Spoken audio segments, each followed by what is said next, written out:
Yo, yo, yo, yo, what's up, everybody? This is the first inaugural Bullpen 001 with yourself, Pablo, here from Bull Bitcoin. Welcome. Howdy. Grab a seat. For the next hour, we're going to be sat down talking about what's going on in the crazy old world and how we can just hodl away Bitcoin and just be happy about watching the fiat world play out in front of us. I know probably a lot of people are watching the elections at the moment, so we're going to delve into it a little bit. But just before we do, I wanted to check in, see where we're at. You know, TikTok next block. Before we bring up our guest as well, there's going to be two of us on today's live stream. We got Gigi out in France, who's going to join us in a second. But let's just jump straight in, see where we're at the moment. So we've currently got Moose Time. Let's check this out. I got all this stuff lined up. This is my first ever live stream, so I'm very happy to be with you guys and checking all this out. Let's see if we can put this on. There we go. So yeah, we got a block height of approximately 869,008. Moose Jaw time is 1026. That's the price of one Bitcoin in Satoshis.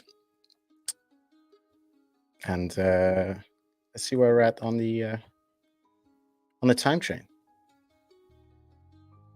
All right, just hit a new block. Actually, we're at block 869,011. That US dollar price, a lot of people are going to be watching that today. We're at 70,000, pretty much on the button. Fees are super low, so if anybody's out there thinking about consolidating today before maybe we'll see a bit of traffic in the next 48 hours, always a good time to check that out. And yeah, everything's working as per usual. So throughout all of the chaos and the live streams and the Twitter feeds, just remember that Bitcoin is always there ticking away on the time chain. So if you ever feel like you're having a bit of a cope session, open up time chain calendar. Just watch Bitcoin work as it beautifully does. All right, so let's go ahead and bring up my my co-host. We've got Gigi here. What's up, Gigi? Hey, how are you doing, Pablo? Good to see you, man. I'm good. I'm good. Very excited for first live for the Bull Bitcoin Bullpen episode 1. Big time, big time. It's a crazy day, so we decided to launch on the busiest day of Twitter history. So hopefully we'll get a few views and a few people joining us. I can see that we've got Francis is already in the comments. We could invite him up in a little bit as well. But Gigi, how's your day been? How you been? I'm doing great, man. We are working with Theo on launching Bull Bitcoin in Europe, creating content, having some feedback for the Bull Bitcoin platform. So very excited for what's coming ahead, and like lots of people are waiting for us. So it's going to be intense months to come. That's right, because we announced Bull Bitcoin was launching in Europe a few months ago now. So you guys have been working away on the platform. Where do you know how long it's going to take until you know, people in France and across can start buying Bitcoin with us? I mean, I reckon it's going to be okay by the end of the year. We are working, like the platform is ready. We're just like having like beta tester, like finding some little bugs and details, but everything's ready. We have like all the approvals. Like Theo, I've been working with Francis and like a huge team of lawyers, because in Europe we need to get like the approval. We are actually based in France, and it's such a mess in the whole continent to get the approval, the license, and everything to be like fully like okay with the regulator, so we can like actually start like selling Bitcoin. And basically we have like four people working in France. There is Jimmy, that's going to be like more customer service and education like you. There is Theo, that is like in charge of the whole process. There is Gilles Cadignan also, he's more like the tech person. And there is myself for communication and marketing.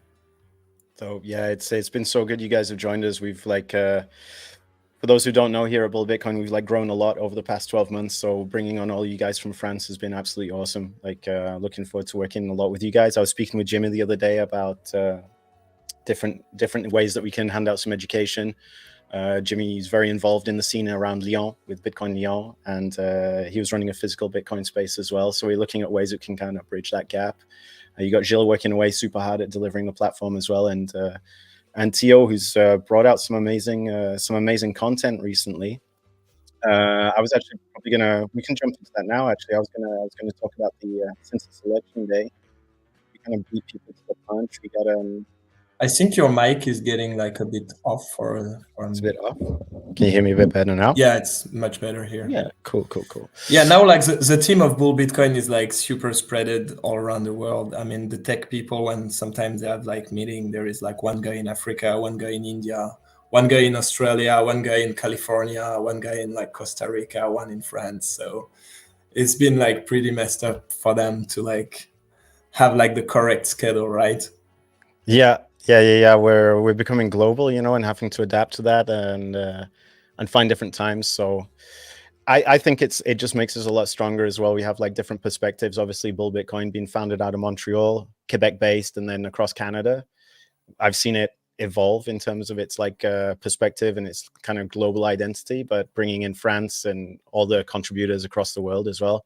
We're becoming stronger, man. You feel it? We've got like Yeah, I can feel a that. mini militia, man, like some kind of like army being built here, soldier by soldier with Francis at the helm. So no, it's great. Plus we call it the French connection, right? Between Quebec to France. That's a strong part of the forces. So no, it's been cool.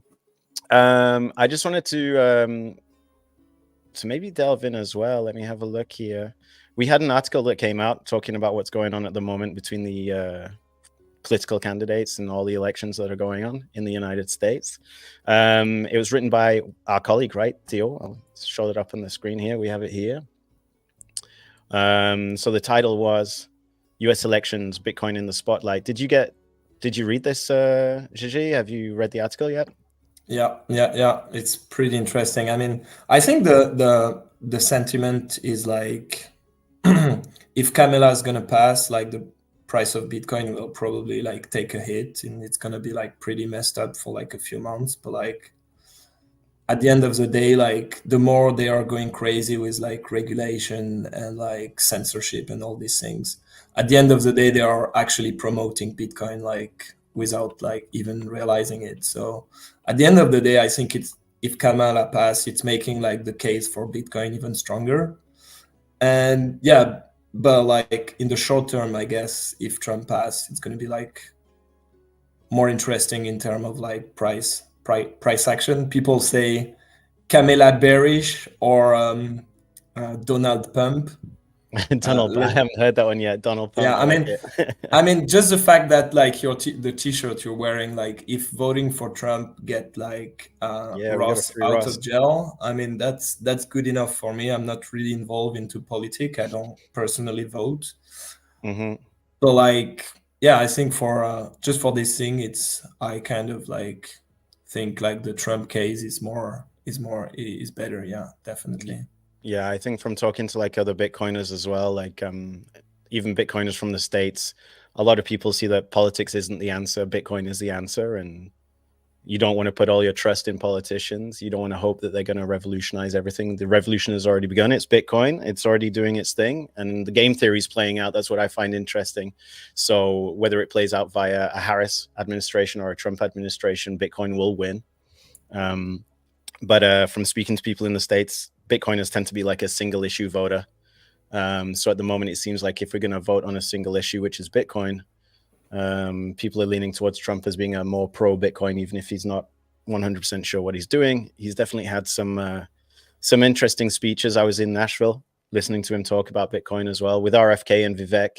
I have to say Trump was probably the least based candidate in terms of being orange pilled, but everybody showed up to watch him speak. So it'll be interesting to see how it pans out, but Donald Pump definitely is the way to go forward. Like I saw this the other day when I was at Nashville. This definitely made me bullish. If crypto is going to define the future, I want to be mined, minted, and made in the USA. It's going to be. It's not going to be made anywhere else. And if Bitcoin is going to the moon, as we say, it's going to the moon, I want America to be the nation that leads the way, and that's what's going to happen.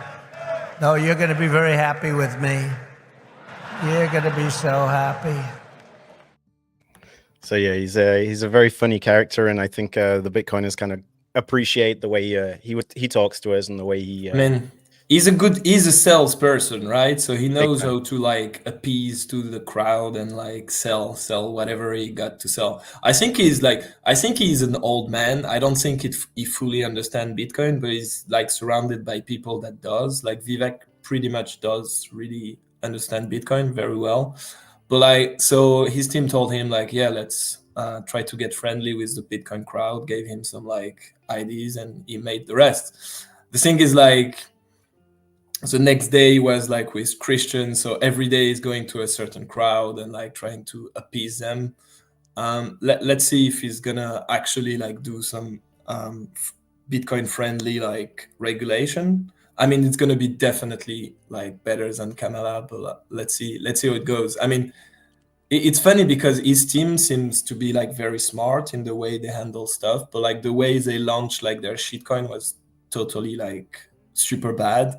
I mean, even from like a marketing like standpoint, I don't think they even filled like it was like an ICO or something.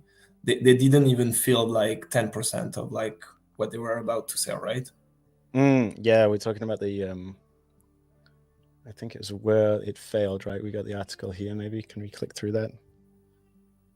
Yeah, so this is what pretty much happened with Donald Trump's coins. They only managed to sell like 30 million on a pre-sale. And their target was 300 million for this thing.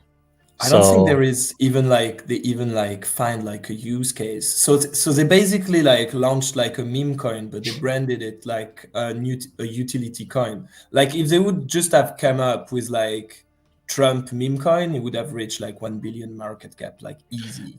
Yeah, because we were talking about this like a week ago there, JJ. We got like did you just hear that sound? The little block that got confirmed? No? Yes? Oh no. Oh, okay. My time chain calendar is going like in the background there. I keep hearing blocks getting confirmed. It's a nice soothing sound. But yeah, we were talking about this like last week, I think, how like there's this like divergence like pre-bull market that's coming around eventually. We don't know when, but it's on its way. And people tend to be trending either harder to Bitcoin only or trending into the worse and worse meme coins. Like the middle ground's kind of getting lost, I think. Like all the shit coins, all of the Ethereum, Solanas, and things like that.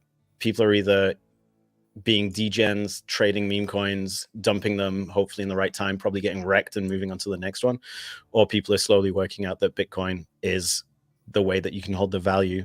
So that there's no real middle ground for like anything that has utility. People either want meme coins nowadays or like a solid store of value.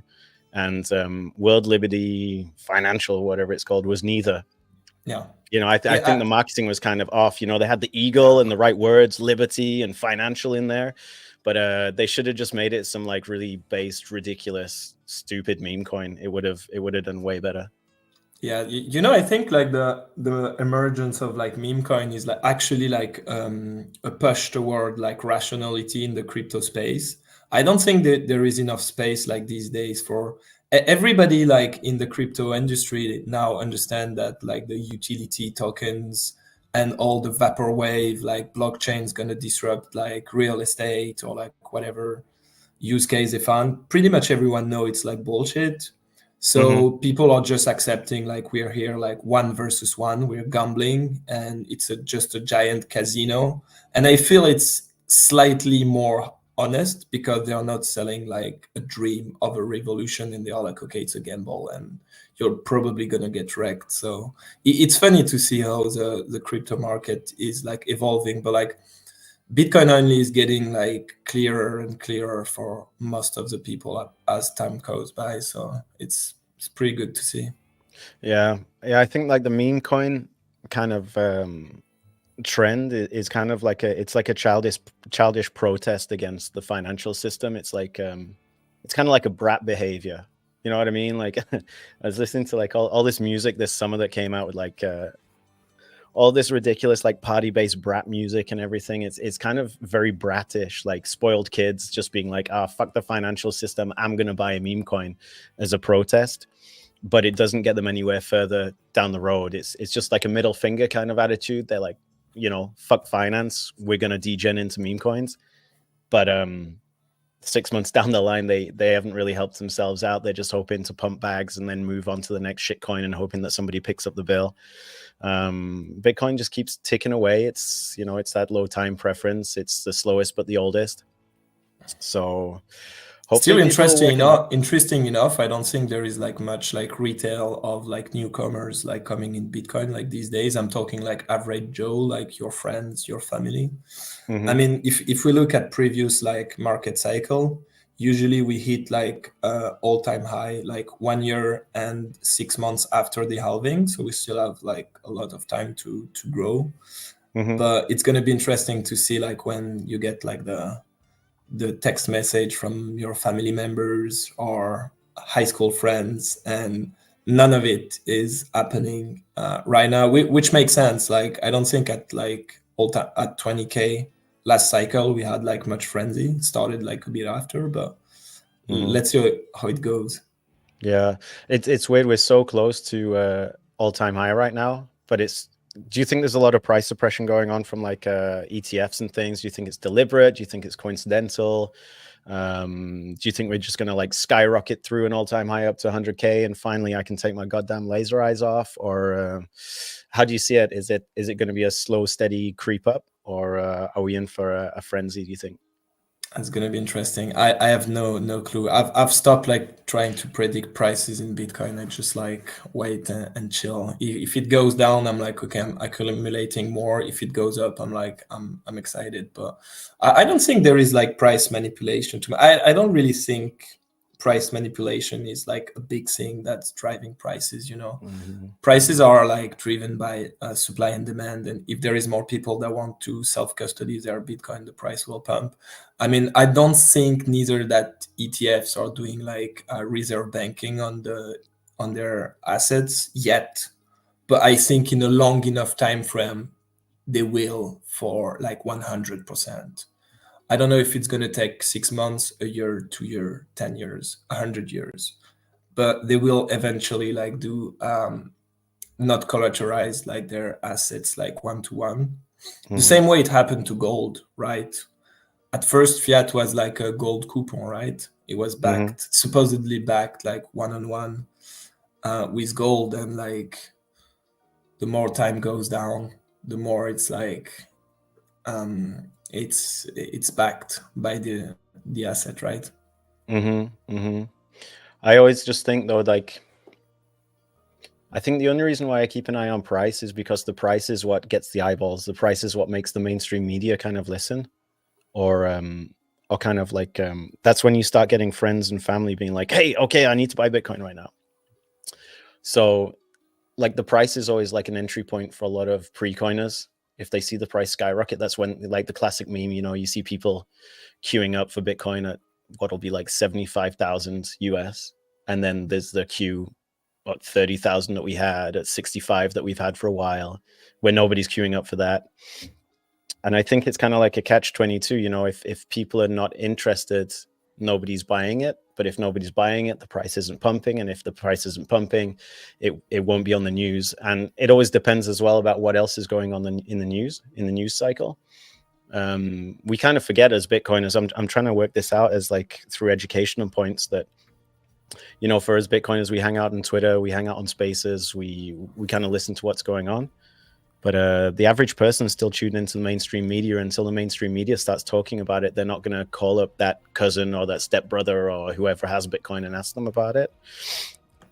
So it depends how the news cycle goes as well. Like every time there's like the Oscars on, or a war in Israel going on, or whatever else is covering up, like Bitcoin tends to be really far down on the agenda for the mainstream media, unless it's eye-bleedingly skyrocketing. Then it might push through into the mainstream media, and that's when you get like this kind of groundswell of pre-coiners trying to adopt Bitcoin as quick as possible for FOMO.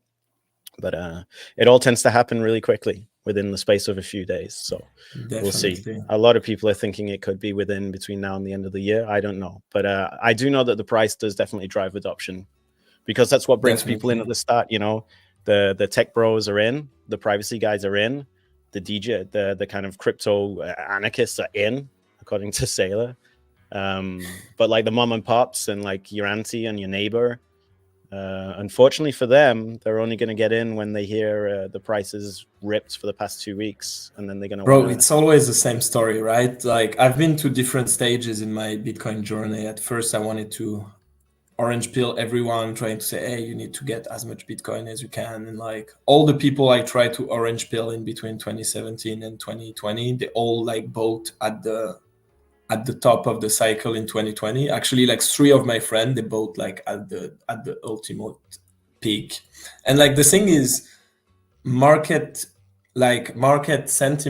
psychology is real. Like they did some study on the American stock exchange, even though like the S&P 500 is going like on average like up 7 to 9% a year on average. Like 90% of like single investors, like retail, are losing money when they pick stock and invest, right? Mhm. And it's pretty much the same for Bitcoin, I guess. Most of the people, I'm sure, are just like buying tops and selling bottom, right? So now when people come to me and they say, oh, it is like a good time to buy Bitcoin, I'm like, are you just ready to like spend like a few hours to try to understand Bitcoin? And like you need to invest in whatever you understand, right? If you understand like real estate, buy real estate. But if you're not ready to like do the effort to like understand Bitcoin, why Bitcoin, and like how to self-custody and all this thing, which is like, I mean, you're in education, you know, it's like a process, you know, and it takes like times. I usually tell people like just like don't mess with Bitcoin if you just like want like the gains and you're not ready to spend like a little bit of your time to study it, right? Yeah, I don't know. It's kind of like the opposite for me. I think I was lucky. I kind of came into a little bit of money. I didn't know what to do with it, and I knew that Bitcoin was like super volatile, and I was having fun, like just watching the price come up and down. And I was like, hey, let's get some adrenaline out of just dumping a considerable amount of money at that time, like into Bitcoin. And I kind of knew that you had to hodl. Like I think I knew that before I knew what the word hodl meant. So I just kind of left it there and watched it like lose. I think I got in like 2017, so I watched it like absolutely tank, and I watched it rip, and I watched it tank again. But like for me, it was like time preference was already there. I was like, this is a 4-year, 5-year project, and I was like, it'd be nice to have some skin in the game. I don't think you start wanting, well, a lot of fiat-driven people, and I was that guy, like will only take time to study something when they've got skin in the game. Otherwise, it just, you know, it's on that list of things to do where it's like, hey, I'm gonna like organize my photos, or I'm gonna like clean out the garage, or I'm gonna like learn the guitar, you know. Like there's so many things that I'm gonna learn about Bitcoin when, like sometime.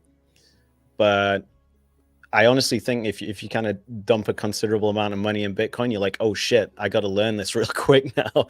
And like that's why Bull Bitcoin's awesome. We can kind of help just get the basics, like obviously cold storage and storing your Bitcoin safely. If you've done that and your Bitcoin's well stored, like you can just sit back and watch it go up and down. But also then you've got a bit of motivation and interest to start learning because you have skin in the game. You know, if you dedicate a percentage of your wealth to an asset and you don't understand how it works correctly, then very quickly, like within 6 months, I had to level up real quick. That's true. So it was kind of like a catalyst to learning.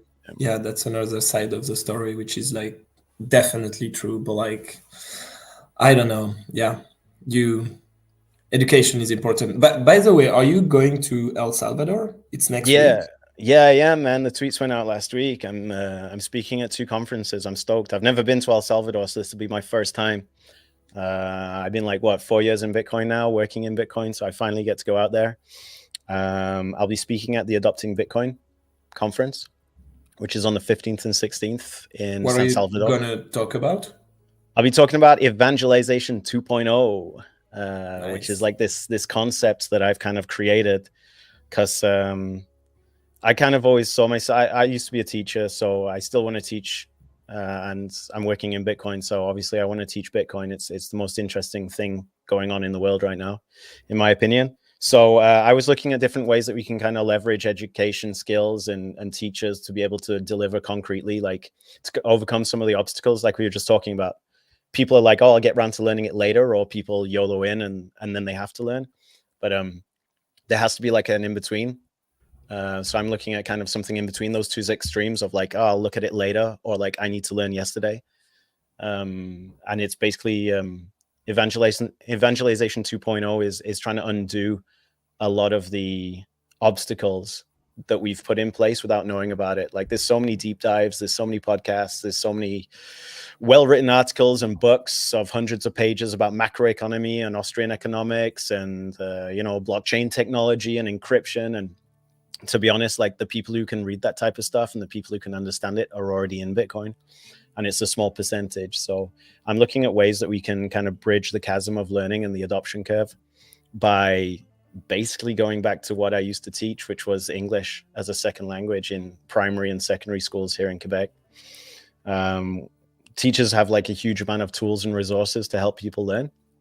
So I basically took all of those tools and resources and things I do in the classroom, and now I'm laying them over the top of Bitcoin knowledge to find out if we can make learning Bitcoin a bit more interactive, a bit more social, a bit more learning through play, learning through workshops, like physical objects, and basically breaking down some tough concepts into easy workshops.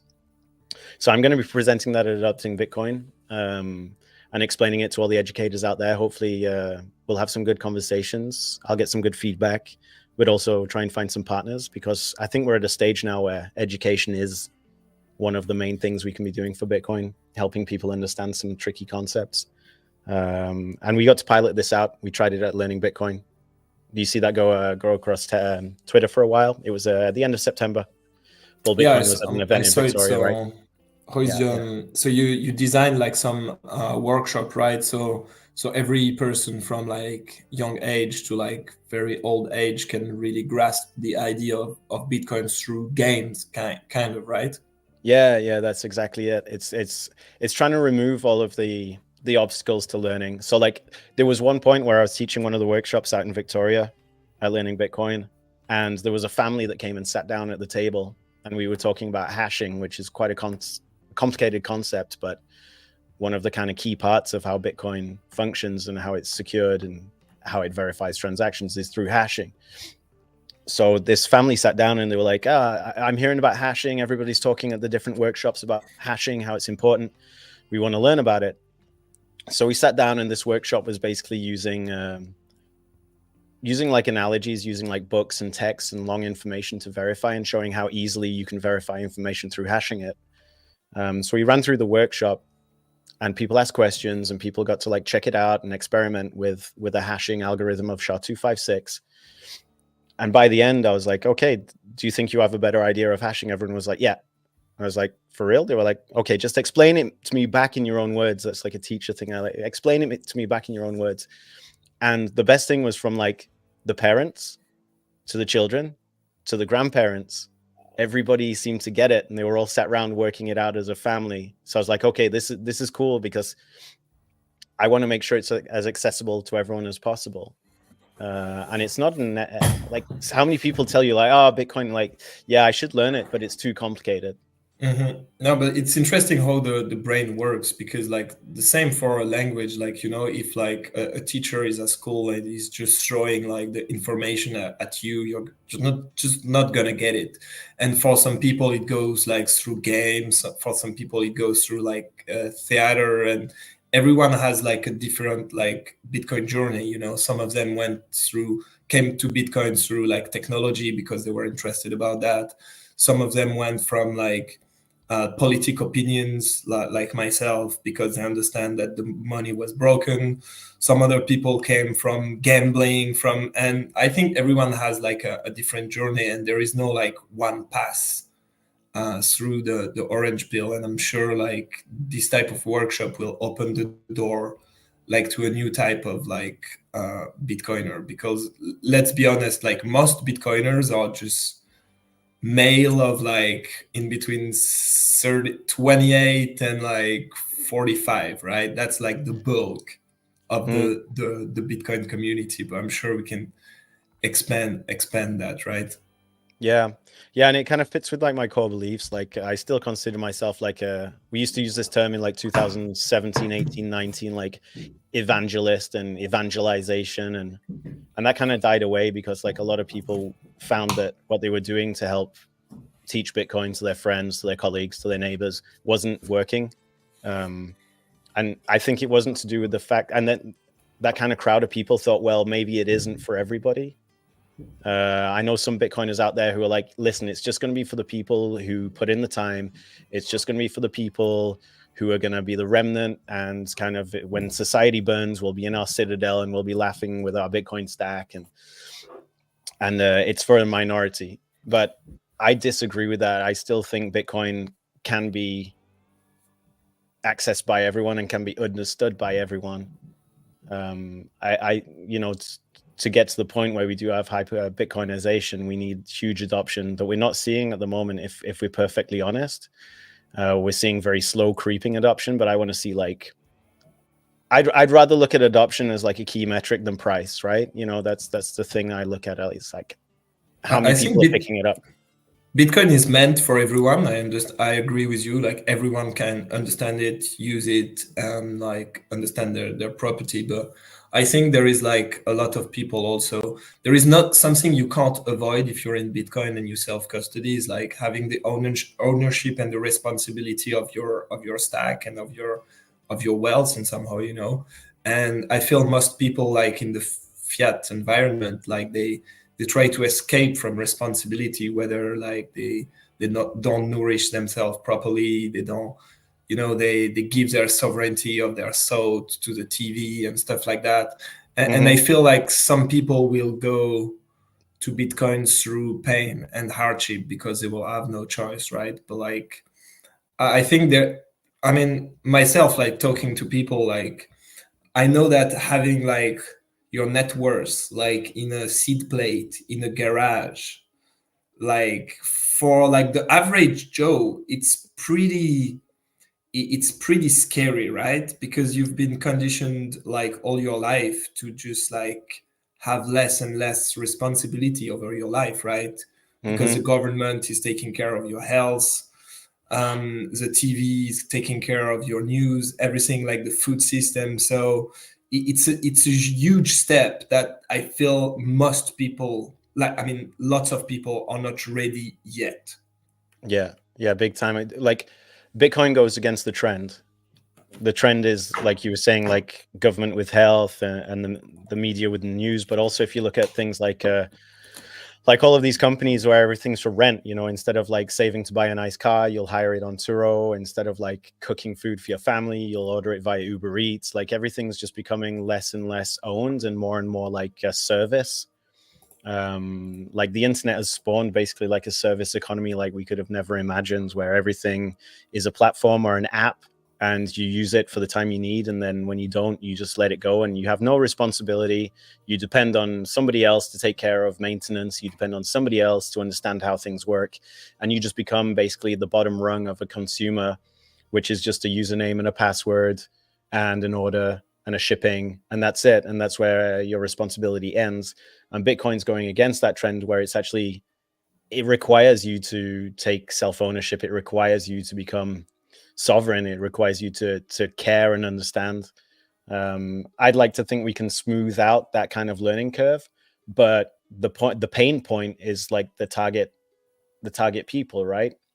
Again, if you come back to like evangelization, like one of my buddies is in he's in the AA, Alcoholics Anonymous, right? And like every year he goes and picks up his medal to say like, good job, like you've been sober for another year. And every year I go with him and pick up these tokens and we gather around. And basically like these people have had to learn the hardest way possible of how to actually take control of their lives. They've been through hell. They've been through, they've lost their friends, they've lost their homes, they've spent all their money. They're in the deepest parts of like of alcohol abuse. But then eventually they reach a bottom and then they bounce back, and they bounce back so fucking strong. But they've been through hell to get there. And I think like that's kind of the core Bitcoiner right now. We talk to a lot of people. Like COVID was a huge pain point for a lot of Bitcoiners nowadays. And there's going to be more pain points that are going to come down the road, but we're resilient to them now as Bitcoiners. We become anti-fragile. But I suppose that's kind of where evangelization can take place. Like people who've been through hell, it's like, okay, You got to tune in. You got to make sure this doesn't happen to you again. And Bitcoin can protect you from a lot of different pain points that we're going to come up against in the future. It makes you future proof, basically. So that's kind of like the target audience. But at the same time, like, I still remain very optimistic and like hopeful. Like, guys, you don't have to get to the bottom to be able to buy into Bitcoin. You don't have to be bankrupt. You don't have to lose your home. You don't have to go through like terrible situations through inflation. You don't have to have government mandates forced upon you until you wake up and then make the move. Try and make a little bit of a move now, so that, you know, when things do start getting a bit rough, when your situation does get a bit tough, you can just opt out. You know, like that ultimate phrase of Bitcoin is to opt out of all the bullshit that's going on. So you can opt out after you've lost everything, or you can opt out when you still have a bit of skin in the game, which is now. Like, you know, there are two times when you should have bought Bitcoin, 10 years ago or today.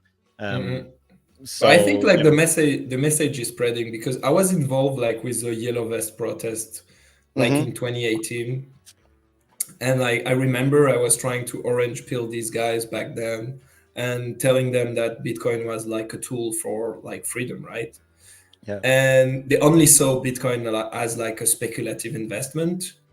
But now when I'm like talking to this type of crowd, they are like, okay, we understand like the usefulness of it. We are not just like ready to do the work and to dig into it, right?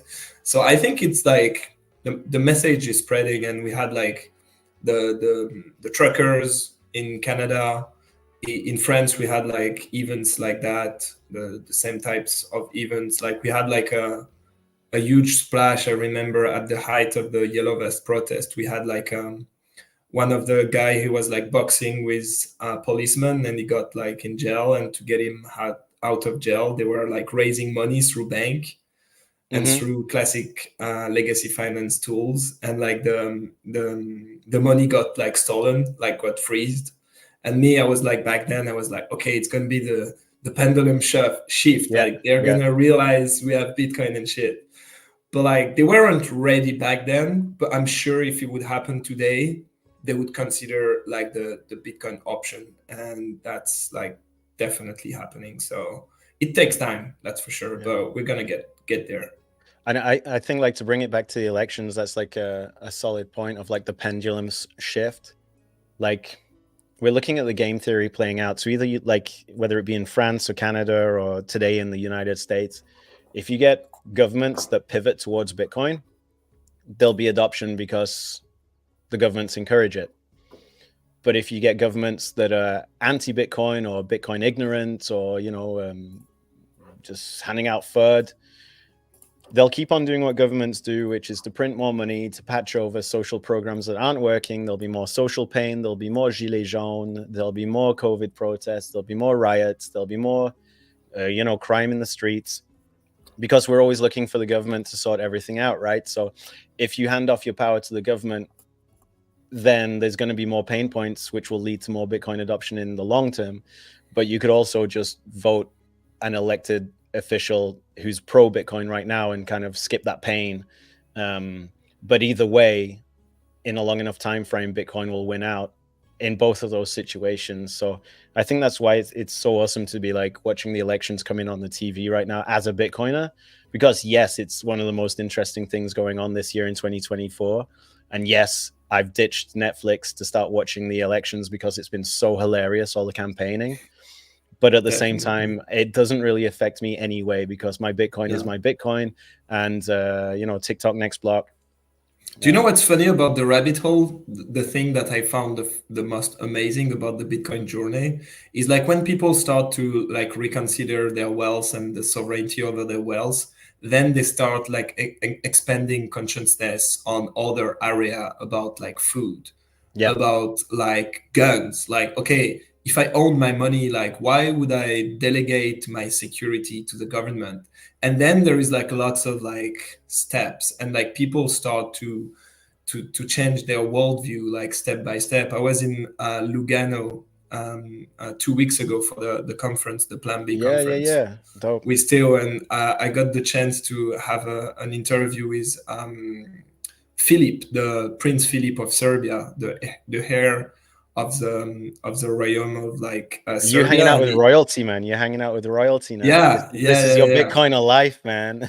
Bro, this guy is like super based. Like, shout out to him. And I was talking with him about that. Like, some people even go like down the rabbit hole and they start like questioning like democracy, because they're like, okay, if Bitcoin is like the ultimate long time preference option, right, for me, what would be like the most ultimate like long time preference for governance, right? Mm, Is it like democracy where people get elected, they milk the cow, they try to get as much money as they can, and then they bounce and it's like another guy? Or is it like monarchy where like the guy is like not elected and he's like kind of like giving his country back to his son and stuff like that? And is like monarchy not like the ultimate like long time preference like option, right? So you start yeah, to questions of yeah, all these things like through Bitcoin, and it's very very amazing to see how it plays out, right?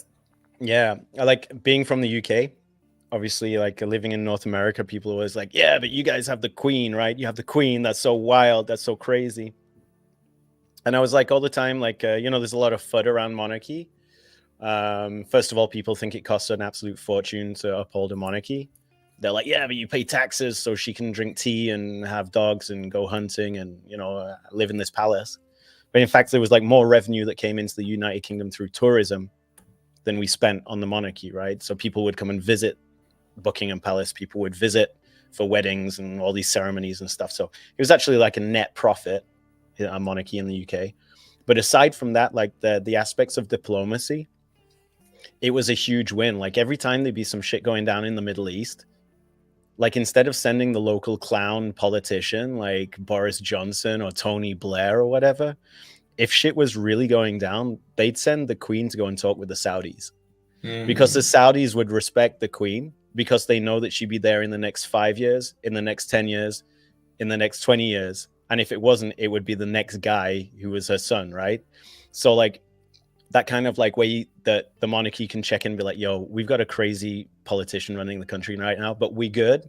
Be like, yeah, we good. So the Queen would walk away from like, she'd be out in China, she'd be out in like Saudi, she'd be out in all of these like key pivotal countries that we're now calling BRICS, right?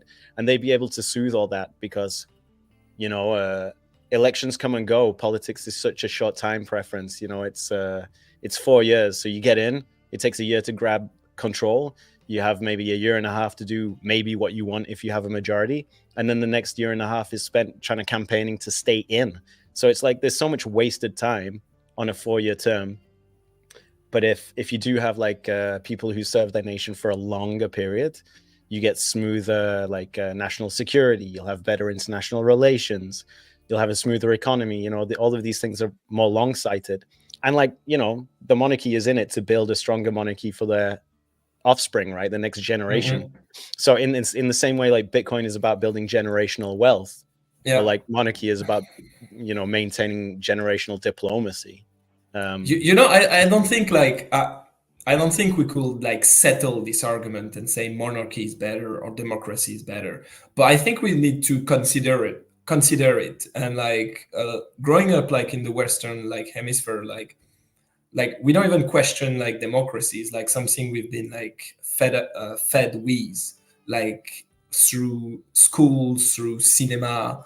And like every time they paint like a monarch, it's like the fat guy that is very dumb and that is doing like the wrong decision all the time.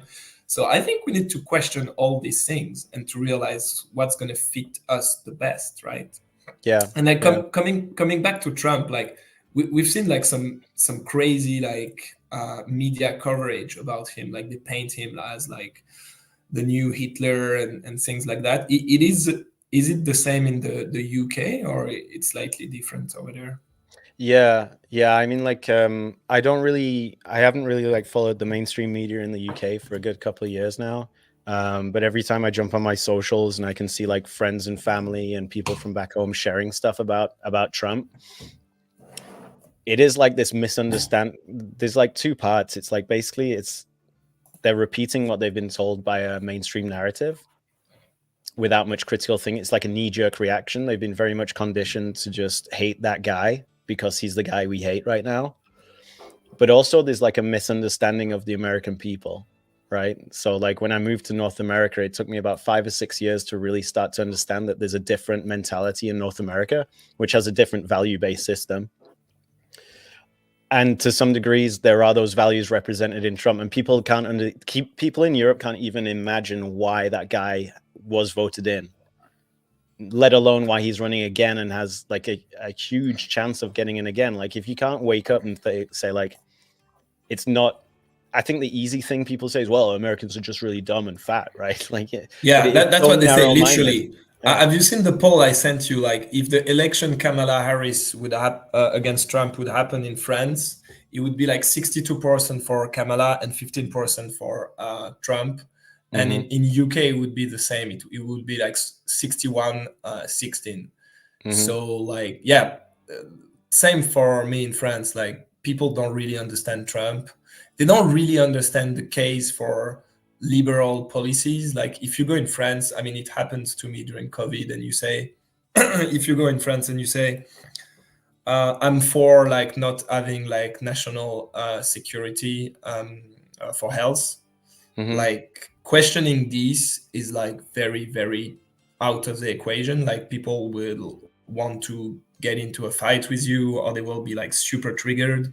So yeah, like and they don't understand like neither the American culture. So and Trump is playing a huge part on it. And like same for guns. Like 99%, like 90% of French people are against gun ownership, right? They think that like if there is like gun, it's going to be violent. But like I don't think they grasp the idea that usually there is like if like in America, in the state where there are like no guns, it's basically only the gangsters that have the gun, right? Look at Chicago, for example. I used to live there like 10 years ago. Like the gangsters in the South, like they have guns, right? Yeah. And if you look at like all of the places that are very like anti-gun, they actually have really high gun crime. And, you know, like places like California and LA is like an absolute dump at the moment. And New York as well is going down. But I think people, like I studied a little bit like American literature from like the foundation of the United States. And I think there's still like an old world and a new world mentality, right? People moved to the Americas to separate themselves from the state, and then they built their own state in the USA, which was the government, but they put in loads of measures to protect from government overreach. And in Europe, we just don't have that mentality of, well, why would the government act against us, right? But you talk with any like intellect, like Europe's over intellectualizes the errors of the government. Like that's the response of like the government is screwing you over, and they're not actually representing you, and everything that they're supposed to stand for, like an education system, a health system, like the transport system, the economy, they're all working against you. But the European reflex is to over intellectualize with like, you know, ego stroking of like, well, this one report, and they get so deep into arguing about something that's broken. Whereas Americans tend to be like, we are not the government. The government isn't always there to protect us. We need to protect ourselves, and we need to represent, we need to sometimes scale back government. And scaling back government has always been a part of them achieving more freedom rather than less. Whereas in Europe, it's the opposite. People believe that big government entitles bigger freedoms. But as the government grows, you realize that there are fewer and fewer freedoms. They offer you piecemeal. They'll offer you kind of subpar systems that are getting worse and worse and slowly deteriorating in quality. And it's, you know, it's a fiat education system they give you. It's a fiat health system they give you. It's a fiat transport system they give you. So, and also people don't understand the difference between fiat and capitalism. Like a lot of Europeans like, well, America's just a capitalist hellhole where, you know, like you don't care about anyone. But the actual problem with capitalism is fiat. It's not capitalism itself. So people haven't made that distinction yet. There's like a few ways that the United States has broken with old ideologies that Europe hasn't still yet caught up on, which is crazy. And it's taken me a while to get used to them living here in North America. But in France, it's the case. Like every time something is going wrong, the solution is more government, or the big daddy government's going to fix it, right? Last year we had like the like same for when people talk about like problems of security, they wouldn't mention gun. They're like, we need more like state, like police and shit like that. And last year we had like a lot of strikes in France because of the retirement age that got like increased by 1 year. And because in France we have like a collectivist retirement like fund basically, and people didn't like question like the way the structure of the retirement fund is set up, and like should we go to like everyone is like getting his own money for his retirement. No, the the slogan was tax the rich. So basically to fix their retirement stuff, the solution they found out was like to tax the rich more, which is actually just like taxing people that provide value, right? Yeah. So yeah, the mindset is way different. But it's interesting what Trump is like trying to talk about or to offer to American right now. He wants to like increase the border tickets like taxes, and to reduce like the income tax in America. I think it's interesting to say the least. I don't know if you've seen Yeah, that. I mean, essentially, he's just reducing the role of the government, which is, the conservative approach, right? If they're taxing you less, they have less control over your life, and you have more control over your life. And we'll see how it pans out and see exactly concretely, because it is kind of true what the Democrats were attacking him about, that it's not 100% concrete how he's going to go about doing a lot of things.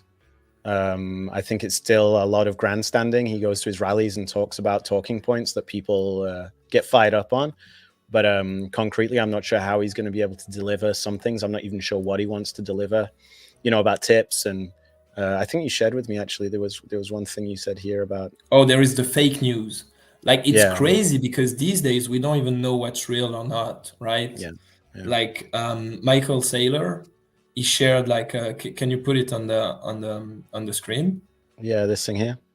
Yeah, this thing that's like a fake news saying that Trump said that he was gonna stop like capital gains on Bitcoin and crypto. It's a fake news. I sent you like the original tweet. He was like a troll on X. Yeah, let me find that original one.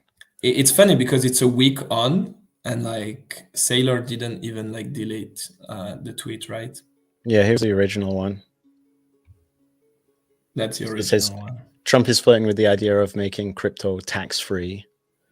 And then from an interview, says they have them paying tax on crypto, and I don't think that's right. Bitcoin is money, and so all of this was like a fake quote. Yeah, they wrote articles about it, like on mainstream, like crypto news outlet. I just love the photos that they like. Yeah. This photo here, like obviously they choose the most animated picture of the dude ever. Like you can imagine him yelling. But then this "Make Crypto Great Again" is like, it's like they just did a little paint shop job and put that over the top. I think these days, like with AI and all this, and like the flow of information we get, it's pretty hard to know if a news is true or not, right? Big time. Like, because this news, like when like Saylor tweeted about it, there was no like article saying he was wrong, or so there's no redaction. Think it's like yeah. I think part of it is like the attention-based economy as well. Like if you hand out fake information, disinformation, deep fakes, whatever, it might take 2 or 3 days for people to be like, oh, wait, it's not true. But then by that point, nobody cares. So you could redact something and a week later say, oh, yeah, we found out that this information wasn't correct.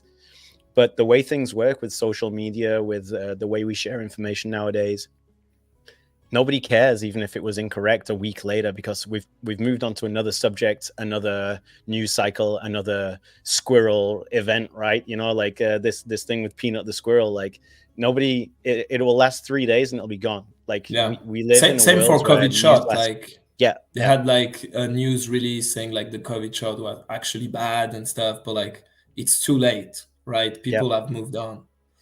Yeah, I think it's a shame because you can never really get to the bottom of things nowadays. And I think another option again is to opt out, right? As Bitcoiners, we have that option to opt out, and you can dip in and just enjoy things from the sidelines. We call it Clown World, and you dip into Clown World and see what's going on. But as a Bitcoiner, you can just opt out whenever you like. You just unplug stuff. You still got your Bitcoin. Like everything's fine.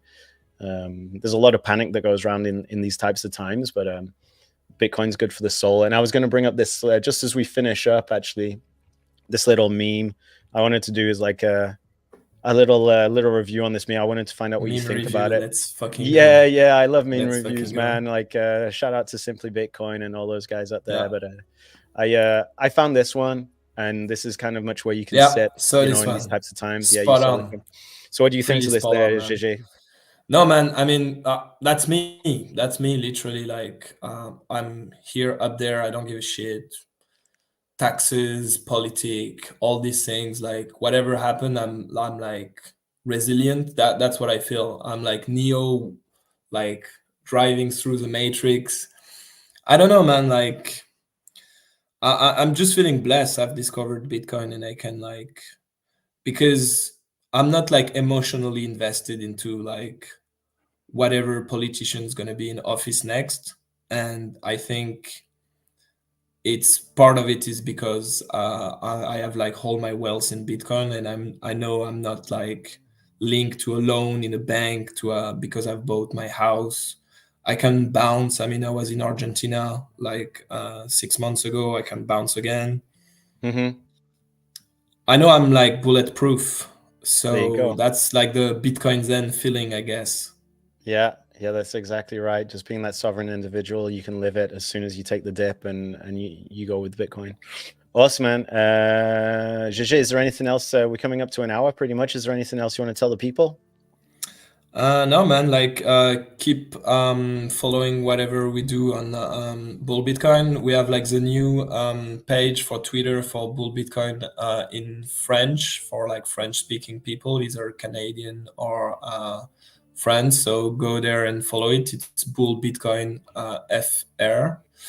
And yeah, we're going to be on in Europe very, very soon. So let's spread the word. If you know people in the old continent that are interested about like stacking Bitcoin in a sovereign way, just let them know that we're going to be on like within like a month or two. Yeah, it's happening. It's happening as we speak. We got people working hard away. So Fortress Europe has been penetrated by Bull Bitcoin. It's happening. For myself, I just wanted to share out. I'll be on a stream. Actually, this is my first ever live stream today, and I'll have my second ever live stream this afternoon. I'm teaming up with a Bull Bitcoin associate, Fred Guimont. He does an art stream. I'll drop that down in the chat if anybody wants to join me later on. Other news. He's doing sick drawing, like go follow him too. Yeah, he's making like a Bitcoin based superhero, so his superpower is Bitcoin. So we'll be talking about that on the stream. Also, if there's anyone listening in Montreal, coming up this Thursday, we've got the Bitcoin Montreal meetup 101. We're having a Cry Harder electoral coat party. So I'm looking forward to this. This will be going on at the Pub St. Paul from 6:30 on Thursday evening. We've got some awesome guests. We've got Nolan Barley, also known as Camp BTC, who does the breakup. We've got one of our team, right, JJ? We got Philip here, who's our political liaison and kind of chief of propaganda, I like to call him. He's heading out. He's one of the basest Bull Bitcoin employee. Go follow him. Big time, man. Super based. Big time.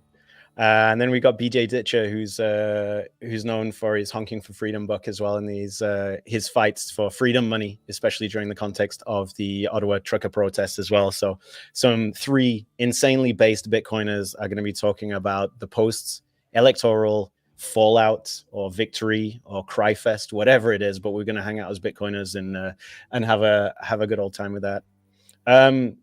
This has been a pleasure, my friend. Like, it's been fucking cool to just hang out and get this thing off the ground.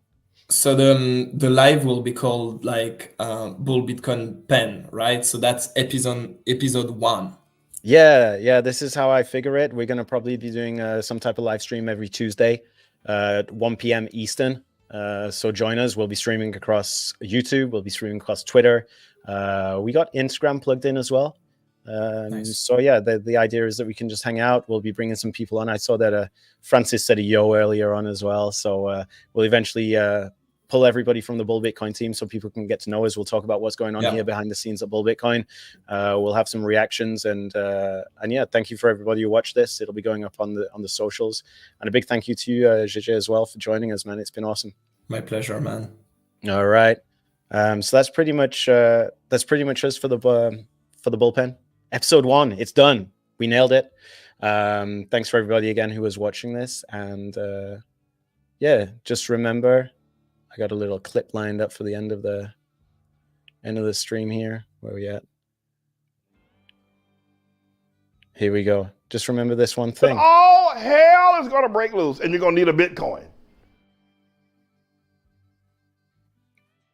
All right, that's us out. Enjoy the rest of the election period. Stay humble, stack sats. Laters.